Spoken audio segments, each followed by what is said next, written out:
Não sei se isso já aconteceu com você, mas quando você estava construindo um esboço, algum desenho, já aconteceu dele ficar meio assim, ele ficar bem rabiscado, bem poluído assim. Você até sabia o que você queria desenhar. Por exemplo, eu quero aqui desenhar uma cabeça, né, com os ombros aqui.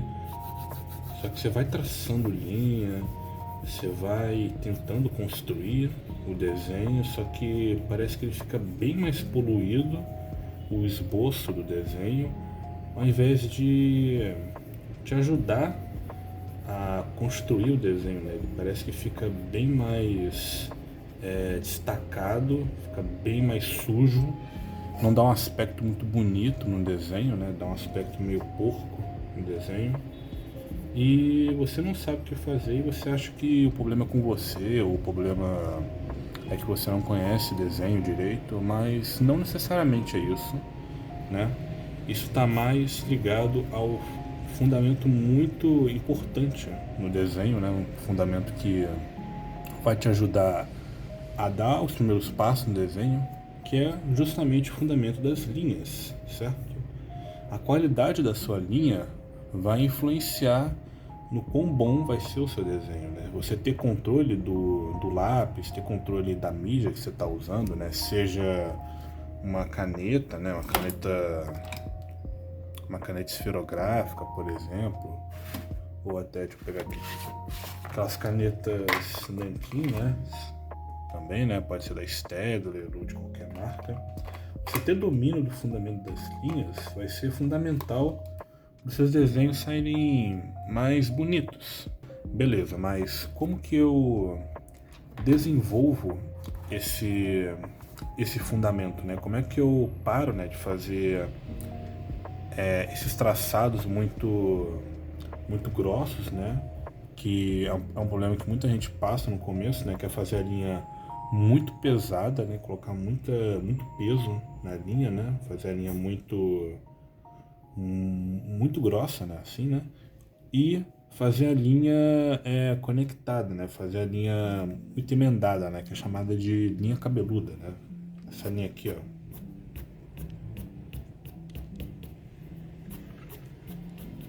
Algo parecido com isso, né? Onde a pessoa ela quebra muito, né? Tipo, ela tem uma amplitude pequena, aí depois ela quer tentar continuar, só que normalmente não sai, né? Do jeito que ela quer, né?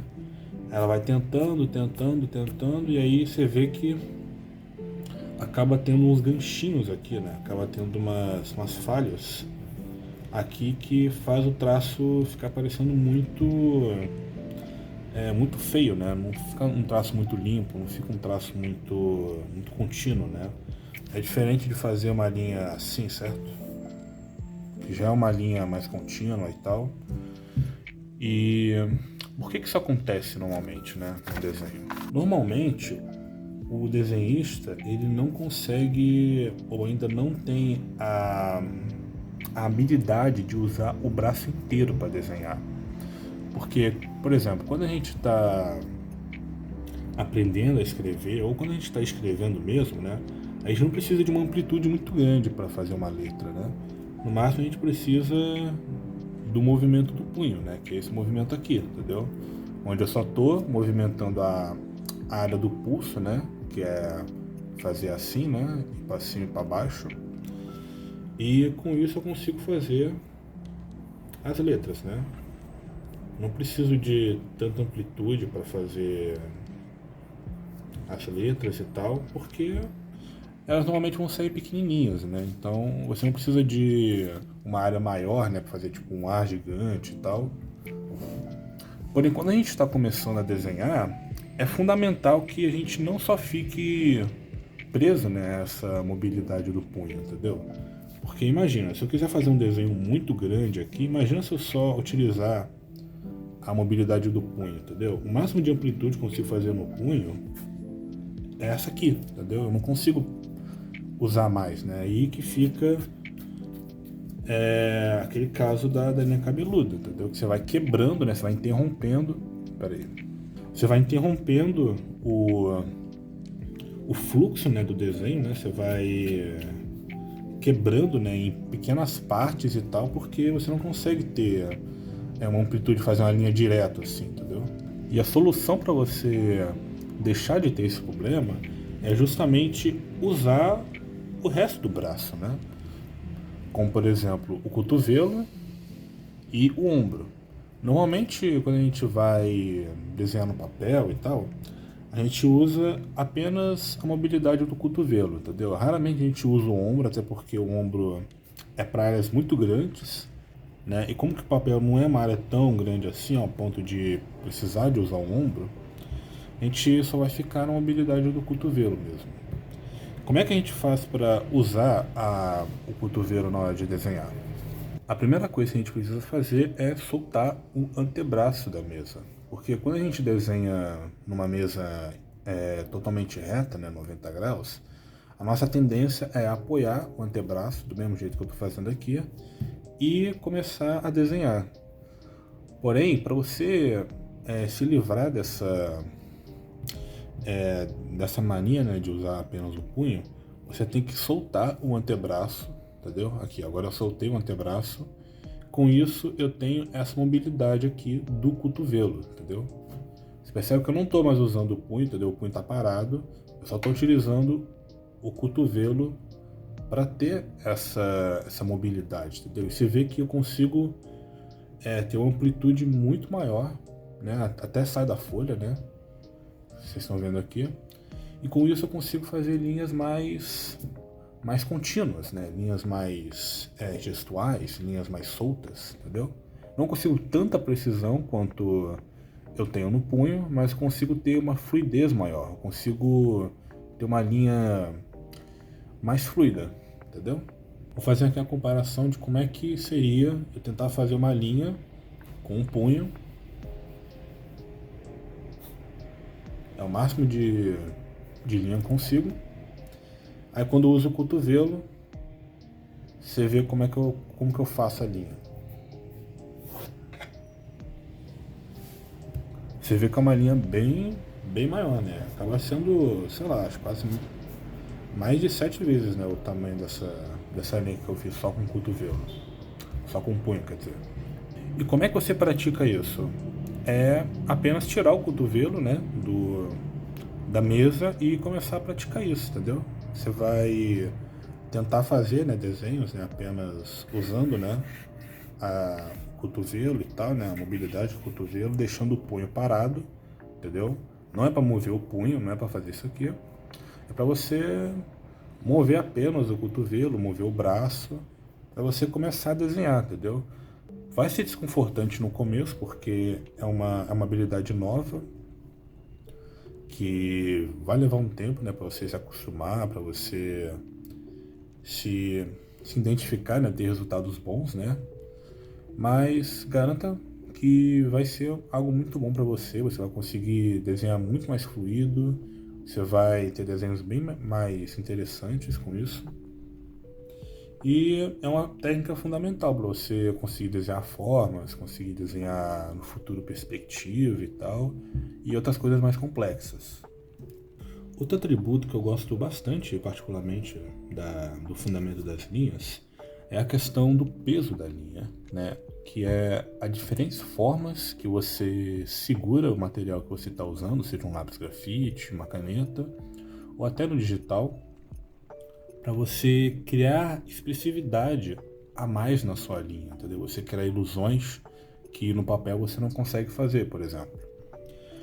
Como eu disse no começo, muita gente que está começando no desenho normalmente tem o costume de usar o peso da linha muito forte, né? Usar a ponta, né, do grafite, né? Provavelmente porque pegou da escrita, né?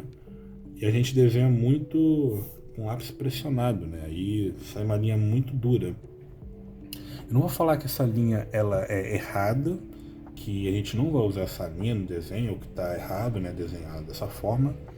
Não. Só que em certos conceitos, em certos contextos diferentes, em certos processos no desenho, essa linha aqui ela só vai ser útil em certas etapas do desenho, certo? Mas não quer dizer que ela é errada a fazer, entendeu? E também é fundamental que todo desenhista ele desenvolva certas pegadas no lápis, entendeu? Porque o lápis não só serve para pegar dessa forma. Existem inúmeras formas de você pegar num lápis, entendeu?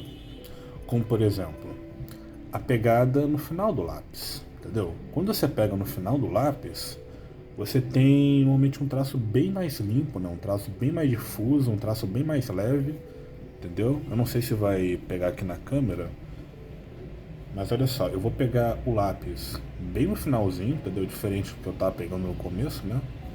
Vou pegar ele bem no finalzinho, deixar a mão bem leve. Eu ainda vou utilizar o movimento do cotovelo, como eu falei no take passado. E vou fazer linhas bem sutis assim, ó. Percebe que agora essas linhas, elas são bem mais claras, né? São bem mais difusas, né? São bem mais clarinhas mesmo, né? Que elas são perfeitas para você começar a esboçar, por exemplo, né? De você começar a construir o desenho, né? Porque se eu pegar uma borracha, né, um limpa-tipos, por exemplo, eu consigo apagar elas muito fáceis, porque eu não coloquei pressão, né, no papel, né? Eu não agredi as fibras do papel para o grafite ficar bem escancarado, né, nessa parte do papel. Com isso eu consigo apagar elas muito facilmente do que essa linha aqui, né? Vou tentar apagar essa linha que a gente fez, né, de maneira bem grossa, com limpa-tipos.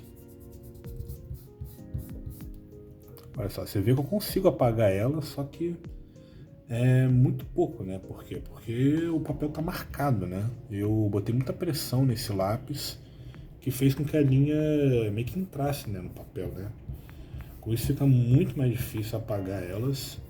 E uma linha dessa para fazer um esboço, por exemplo, ela não vai ser tão útil, porque a ideia do esboço é você construir o desenho e com as etapas, né, do desenho, você ir engrossando cada vez mais o traço a fim de dar definição. E só na parte final do desenho que você vai começar a engrossar mais o traço para ter destaque, entendeu? E essa questão do destaque também tem a ver com o peso da linha, certo? Por exemplo, vou fazer aqui uns 3 objetos onde eu vou utilizar o peso da linha para dar destaque a eles. Por exemplo, vou fazer objetos bem simples, como aqui eu vou fazer um cubo,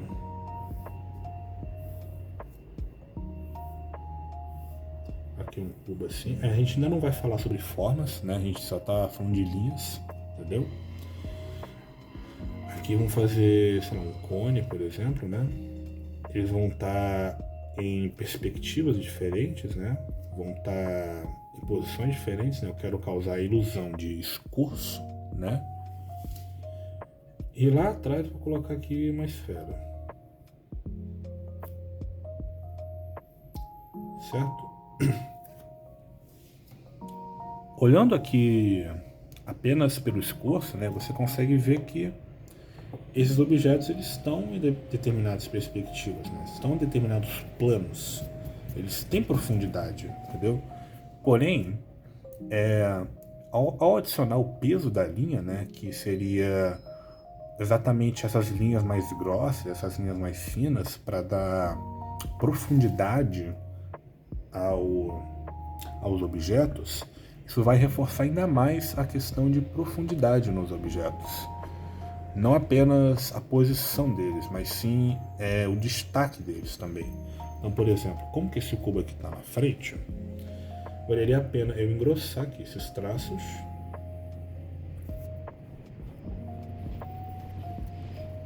Engrossando aqui o traço para dar mais realce, né?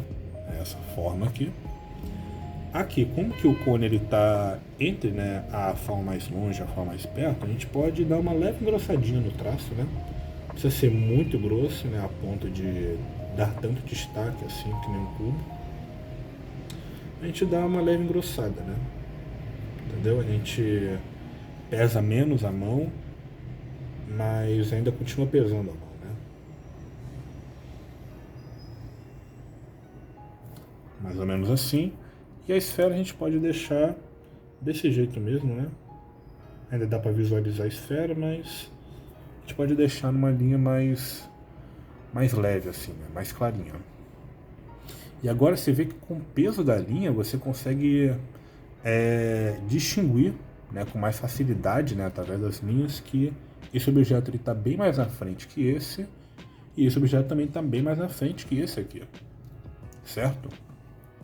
Vai ser exatamente esses pesos das linhas que você vai utilizar para fazer um escorço dinâmico, né, de, por exemplo, um corpo ou de um cenário, né, porque tem a ver até com a perspectiva atmosférica, né? Não sei se você já ouviu falar disso, né, mas quando a gente vê um horizonte, vê uma montanha, por exemplo, né, quando a gente está vendo, né, uma montanha, se tiver várias montanhas em diferentes perspectivas até, vai ser mais fácil. E a gente entende que quanto mais longe, né, as montanhas estiverem uma das outras, mais claras elas vão ser, né, mais elas vão se mesclar até com o céu, né, por conta das moléculas, né, de fluidos, né, que tem no ar, né, por conta da atmosfera, né, que vai deixando a visibilidade, né, dessas montanhas mais atrás um pouco mais difuso, entendeu? Ou seja, elas não vão ser tão destacadas, né, quanto as que estão na frente, né, porque as moléculas da atmosfera não vão estar tão fortes assim quanto essas daqui. Com isso a gente vai ter a percepção de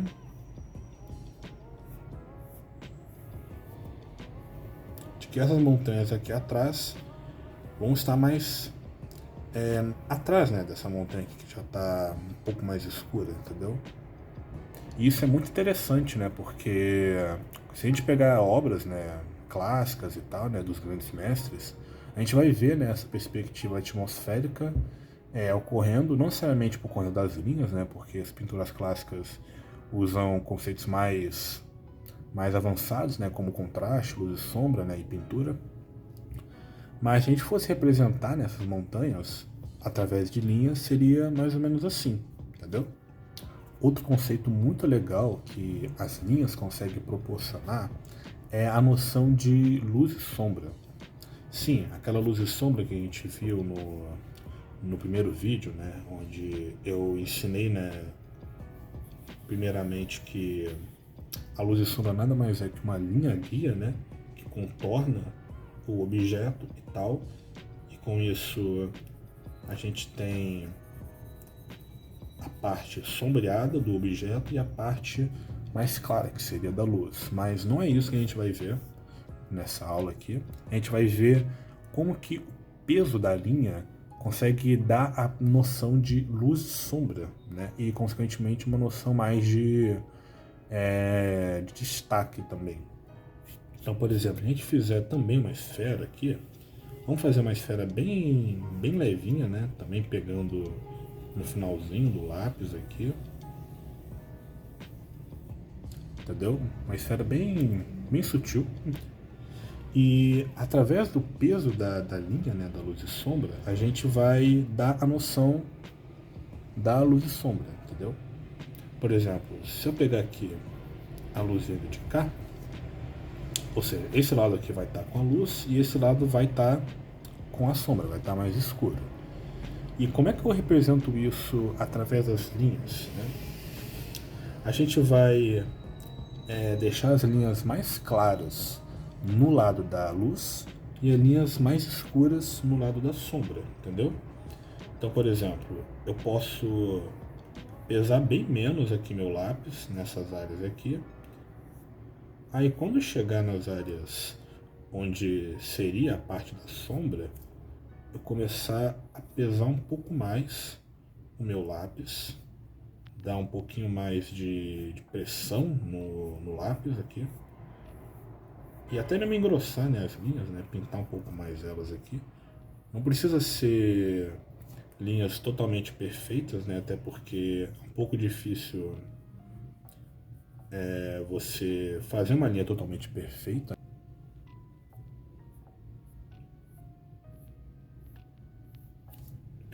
E aqui eu vou engrossando, engrossando, né? Conforme o desenho, né? Ele existe, né?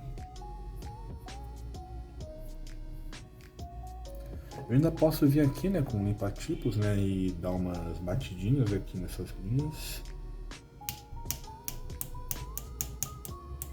para meio que deixar as linhas cada vez mais claras, ao ponto de que em um determinado momento elas vão chegar até a sumir da nossa esfera, entendeu? E não necessariamente isso é ruim, entendeu?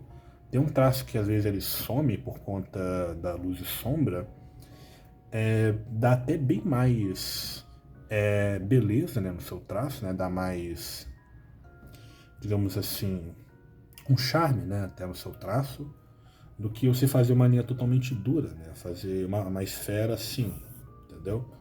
Totalmente com todas as linhas aqui do mesmo peso, por exemplo, né? Você variar o peso da linha, né? Mesmo que algumas partes ela some, né? Porque a luz está muito forte aqui nessa região, por exemplo, vai dar um ar mais legal, né? Vai dar a impressão que você trabalhou bem a linha, certo? Claro que necessariamente não preciso usar, né, uma esfera, né, para representar essas linhas, né? Eu posso utilizar outras formas mais rígidas, como por exemplo um cubo, né, onde a gente viu na nossa aula passada que a luz e sombra dele se comporta de um jeito bem mais bruto do que uma esfera, né, do que um cilindro, né, que é um jeito mais gradual, né? E como é que eu poderia utilizar o peso da linha para representar a luz e sombra nesse cubo, por exemplo?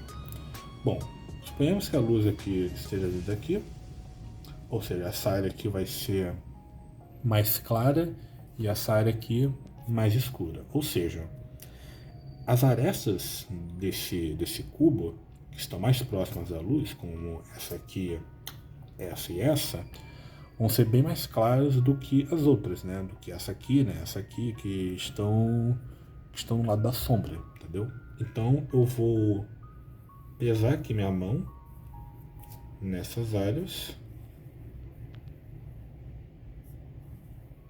Poderia até pesar mais nessa aqui, né? Porque aqui que tá a sombra projetada, né? Então é uma área onde realmente a linha é bem grossa mesmo, né?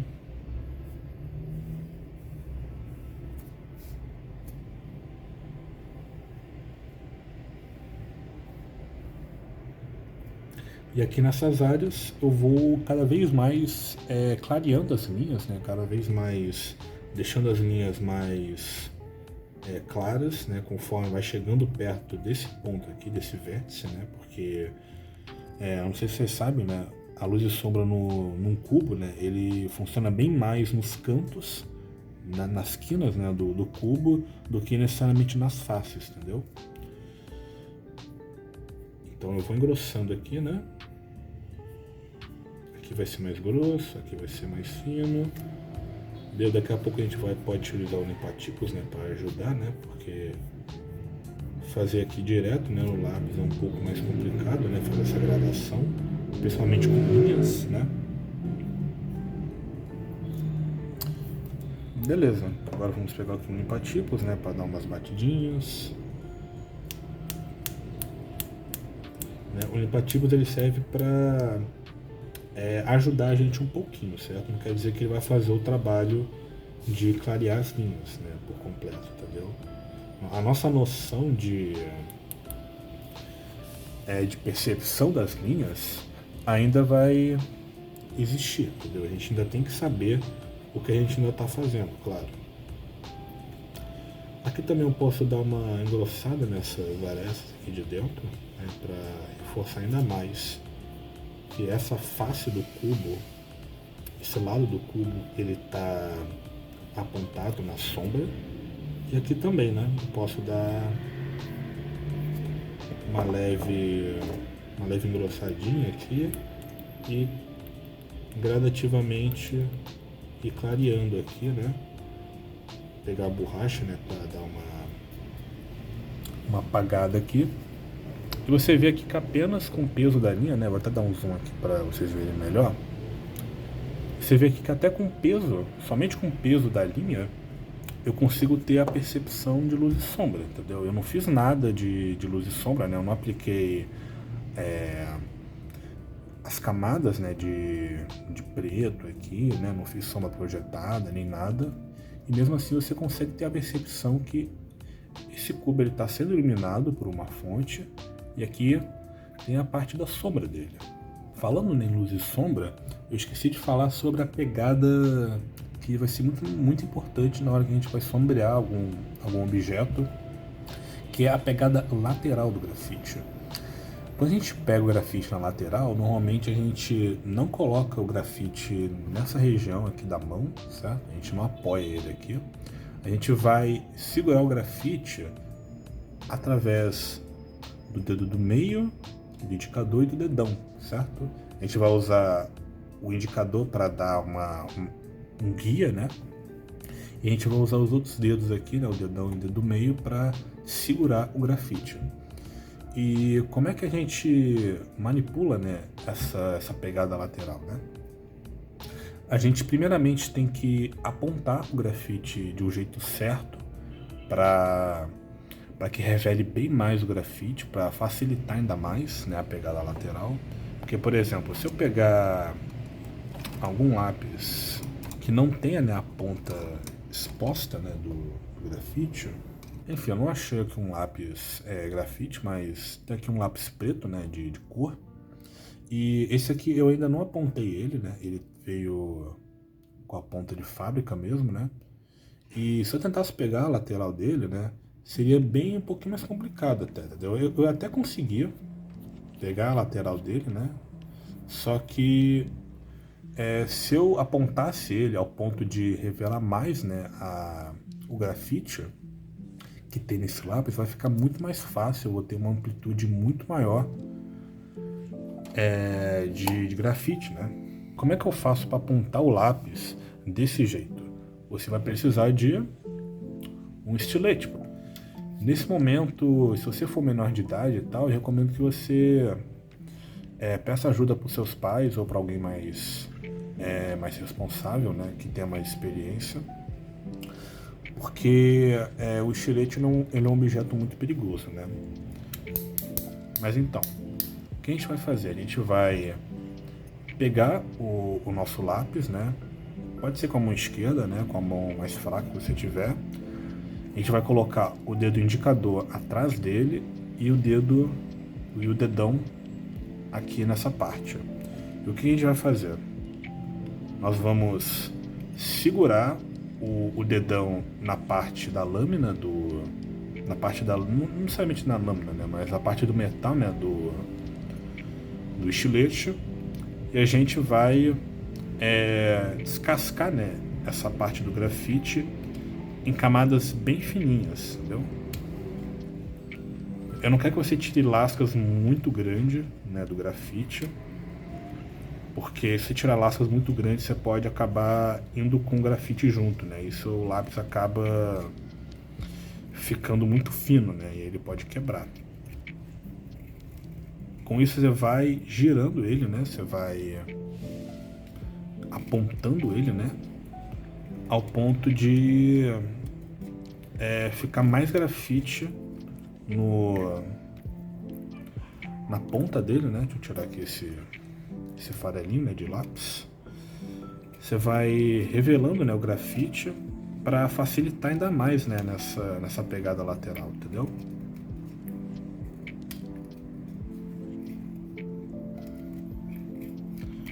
É uma prática que você vai adquirindo com o tempo, entendeu? É um pouco complicado, né, você entender isso, né?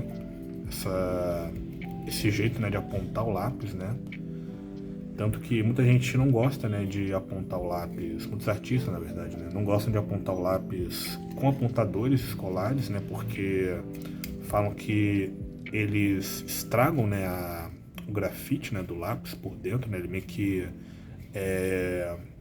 quebra, né, o lápis dentro dele, e quando a gente for apontar, né, e ter novas pontas e tal, a chance de quebrar a ponta é mais fácil. Acho que assim tá bom, né? Já revelei um pouquinho do grafite.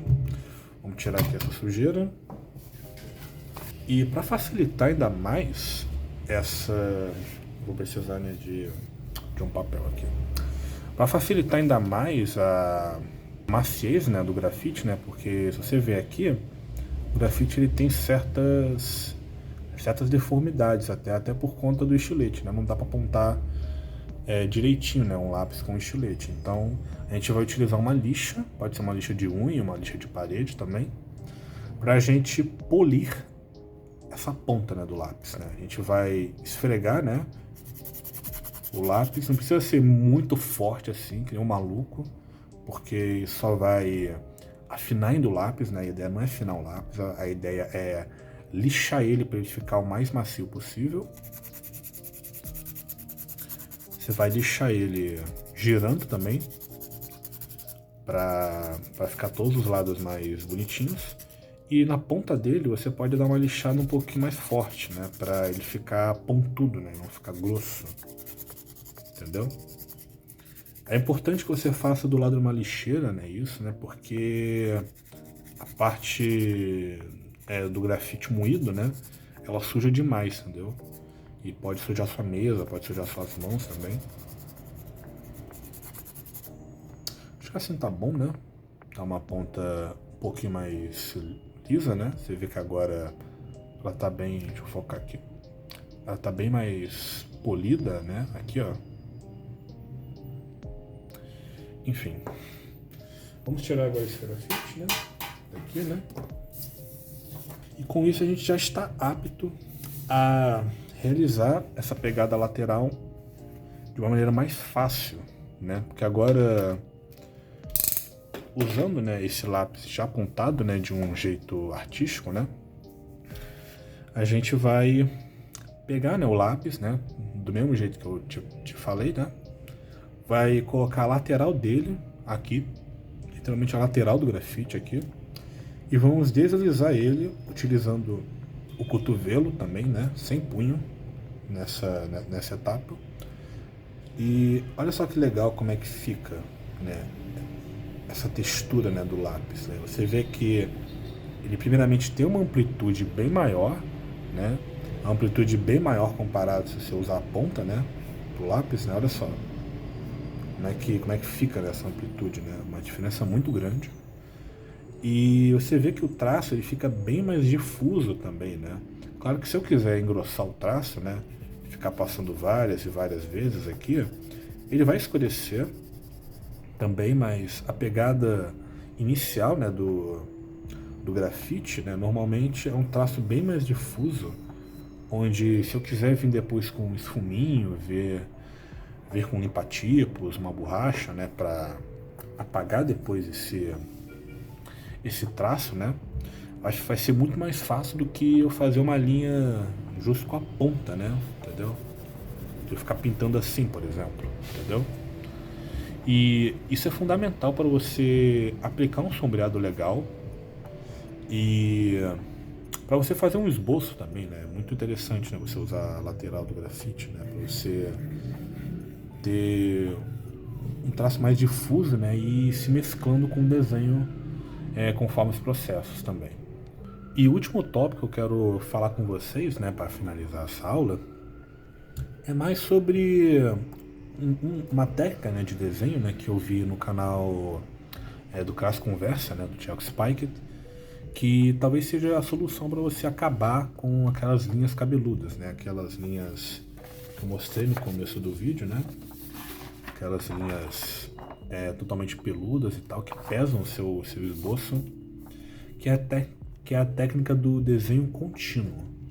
E o que seria o desenho contínuo, né? Como o nome já diz, você vai utilizar linhas contínuas para construir o seu desenho, para ele dar forma no seu desenho, certo? Ou seja, você não vai utilizar linhas com a ponta, né? Porque a ponta, como vocês entenderam nessa aula, ela define precisão, né? Definição. E quando a gente faz um desenho contínuo, a gente sempre vai utilizar a lateral do grafite ou o final do grafite, né? A gente vai pegar no final do lápis, utilizar o cotovelo para construir um desenho, certo? Então, por exemplo, vou tentar aqui construir um desenho aqui, usando o desenho contínuo, e vou utilizar aqui a lateral do grafite mesmo, né? E a ideia do desenho contínuo é a gente ir desenhando, não sei se está pegando muito bem, acho que não está muito. Acho que assim já dá para ver um pouquinho melhor. Então, quando a gente constrói o desenho, né, o desenho contínuo, a gente não está se preocupado, a gente não está preocupando com perfeccionismo, né, ou até detalhes, né, no desenho. A gente só está tentando entender como que o desenho ele vai sair, entendeu? É uma espécie de previsão, né, uma espécie de um exercício de composição até, onde a gente vai meio que criar a silhueta do desenho, a construção, através das linhas contínuas, né? E a gente vai ter um feeling, né, de como é que o desenho ele pode sair, né? Ele pode dar, cria, né, também, né? Isso é um exercício muito legalzinho para você criar esse hábito, né, de ter um esboço e de você não ficar, né, toda hora naquelas linhas duras, né, também, né?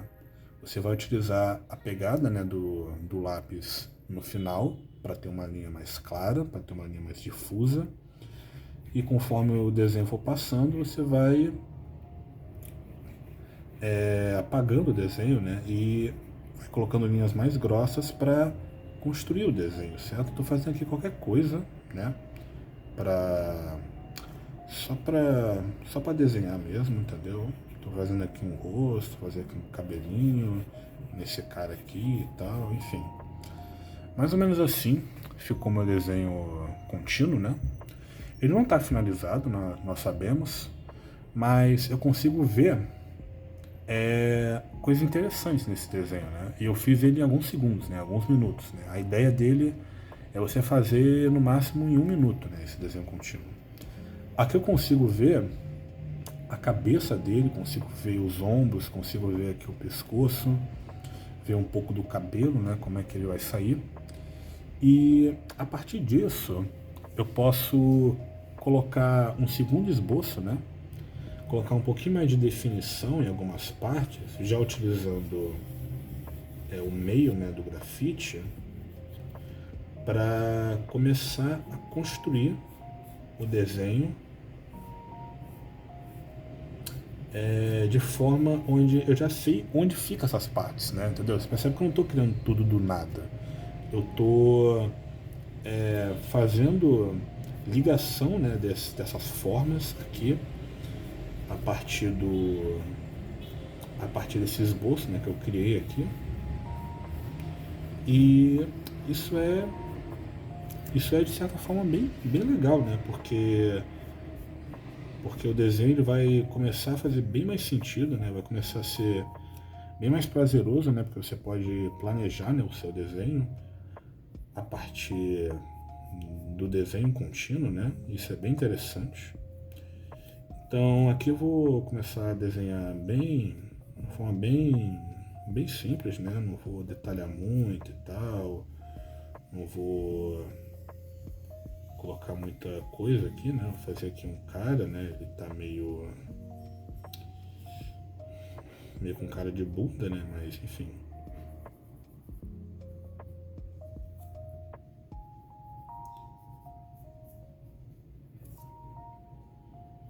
Vou fazer umas linhas aqui e tal, fazer aqui uma carinha nele, posso fazer aqui um lábio, aqui eu posso fazer o maxilar dele e tal, aqui eu posso fazer aqui a orelha, aqui vamos fazer um cabelo nele, né?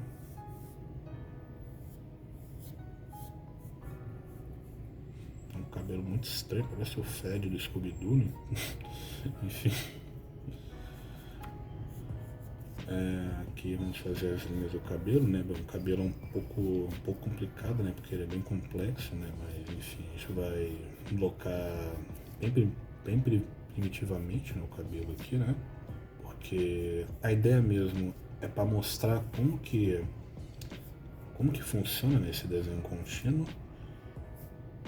E enfim, fazer aqui a camisa dele e tal, né? Eu não vou dizer que eu utilizo toda vez o desenho contínuo para construir meus desenhos, né? Confesso que eu uso ele às vezes, né? Eu uso ele em algumas partes, né? Principalmente quando o desenho que eu quero desenhar ele é um pouco complexo, ele é um pouco difícil, né, para mim, né? Eu nunca desenhei um desenho assim, por exemplo. E eu gosto de utilizar o desenho contínuo para dar uma soltada no meu braço, entendeu? Mas quando for um desenho que eu já sei muito bem como é que é, tipo retratos, corpo humano e tal, eu já vou direto nas formas, porque eu já internalizei bem esse conceito, né, do desenho mesmo, né? Aqui eu vou dar uma detalhada na sobrancelha dele e tal, fazer aqui um olhinho, fazer aqui uma sobrancelha e tal, uma pálpebra na verdade, e acho que já tá bom assim, né, entendeu? Isso aqui é só para mostrar para vocês como é que é esse desenho contínuo. Se vocês quiserem mais informação sobre esse método de desenho, eu posso deixar na descrição do vídeo o vídeo do Thiago Spike, né, que ele ensina mais sobre esse método, né, de construir o desenho. É um método muito interessante para você soltar o braço, né, você não ficar preso, né, naquelas linhas cabeludas, né, ou as linhas rabiscadas, assim, né, porque, vamos combinar, né, isso não deixa o seu desenho bonito, né. É bem mais bonito, né, você fazer um desenho mais ou menos assim do que um desenho assim, entendeu? Praticamente é isso, né, que tem para falar sobre o fundamento das linhas, né? O fundamento das linhas ele é bem mais complexo que isso, né? Vai de conceitos tanto da line art, como de contraste, como de sentimento, né? Mas em geral, o fundamento das linhas é esse, né? Você percebe que eu não ensinei para vocês exercícios de linhas, né, que é exercícios de ligar os pontos ou fazer elipses, porque eu imagino que vocês não tenham tanta dificuldade em fazer isso nesse vídeo, porque existem vários vídeos na internet, né, que ensinam isso, e não vale muito a pena eu perder meu tempo falando o que já está na internet, né? E sim ensinar vocês coisas que são bem mais novas, né? São bem menos divulgadas assim no YouTube, pelo que eu sei, e que provavelmente pode te ajudar você a ter uma expressividade nas linhas, né? Ter uma construção melhor no seu desenho. Então por hoje é só. Nos vemos no próximo vídeo e até mais, pessoal.